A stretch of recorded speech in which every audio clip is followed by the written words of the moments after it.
வாங்க சங்கரா மீன் குழம்பு எப்படி வைக்கிறதுன்னு பார்க்கலாம். சட்டியில் வைக்க போகிறேன், வந்து பாருங்கள். இப்போ பாருங்கள், எண்ணெய் ஊற்றிக்கலாம். தேவையான அளவு எண்ணெய் ஊற்றிக்கோங்க.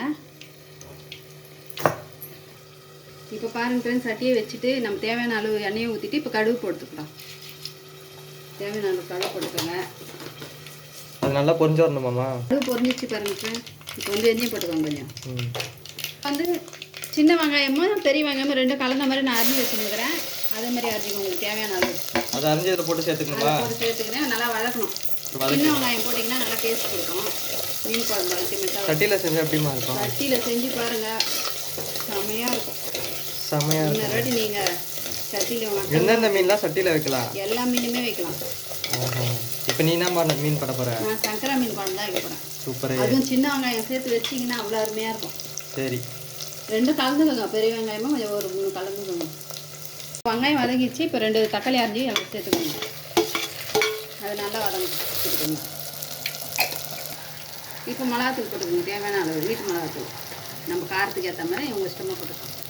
மிளகாத்தூள் சேர்ந்து இப்போ கருவேப்பிலை சேர்த்துக்கோங்க. இந்த கருவேப்பிலையோட ஃப்ளேவர் இப்போ தான் நல்லா இறங்கும். சூப்பராக இருக்கும் மீன் குழம்பு வாசனை. அதுக்கு தான் இப்போ சேர்க்குறேங்க. இப்போ பாருங்கள், நல்லா பச்சை ஸ்மெல் போகிற மாதிரி அந்த மிளகாத்தூள் நடிலாம் போயிட்டாங்க. இப்போ வந்து புளி தண்ணி சேர்த்துக்கலாம். தேவையான அளவு புளியை போட்டு கரைச்சி ஊற்றிடலாம். தேவையான அளவு உங்கள் வீட்டுக்கு தேவையான அளவு புளியை கரைக்கும். இது எத்தனை பேர் சாப்பிடலாம் மீன் குழம்பு? இது சாப்பிடலாம் ஒரு 6-7 பேர். ஐயோ, 2 நாளைக்கு வரும். சட்டியில் வச்சா இன்றைக்கி வைக்கிறத விட மறுநாள் சாப்பிட்றது தான் அவ்வளோ டேஸ்ட்டாக இருக்கும். அப்பயே நீங்கள் நாளைக்கு வைக்கலாம். அது எப்படி ஊறணும்ல மீனில் எல்லாம் காரம்னா. அவ்வளோதானே. இப்போ புளி தண்ணி இன்னும் இந்த கரைச்சி ஊற்றணும். சரி. இப்போ தேவையான அளவு உப்பு சேர்த்துக்கோங்க. இப்போ பாருங்கள், இப்போ எல்லாமே பண்ணியாச்சு. இப்போ வந்து மூடி வச்சிடலாம். நல்லா கொதி வரட்டும். இது கொதிச்சு இருக்குது, நல்லா சுண்டிச்சு. இப்போ மீன் போடலாம். வாங்க மீனை இப்போ போட போகிற பாருங்கள். ஒன்று ஒன்றா அப்படி உள்ளே விட்டுடலாம்.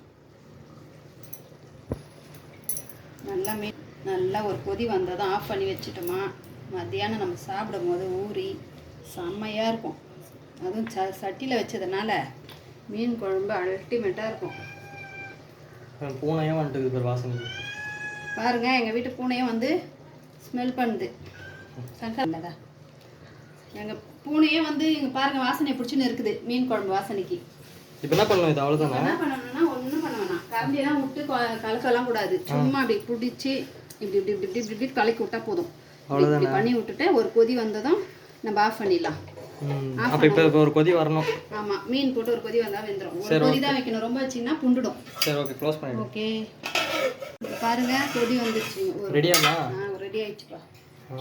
அவ்வளோதானே மீன் குழம்பு? அவ்வளோதான். அப்புறம் ரொம்ப கொதிக்க விட்டாலும் மீன்லாம் புண்டுடும். இப்போ பாருங்க மீன் சூப்பராக இருக்கு. இப்போ நல்லா ஊறி சாப்பிடும் போது நல்லா இருக்கும். சரி, ஓகே ஃப்ரெண்ட்ஸ், நெக்ஸ்ட் வீடியோவில் பார்க்கலாம். பாய்.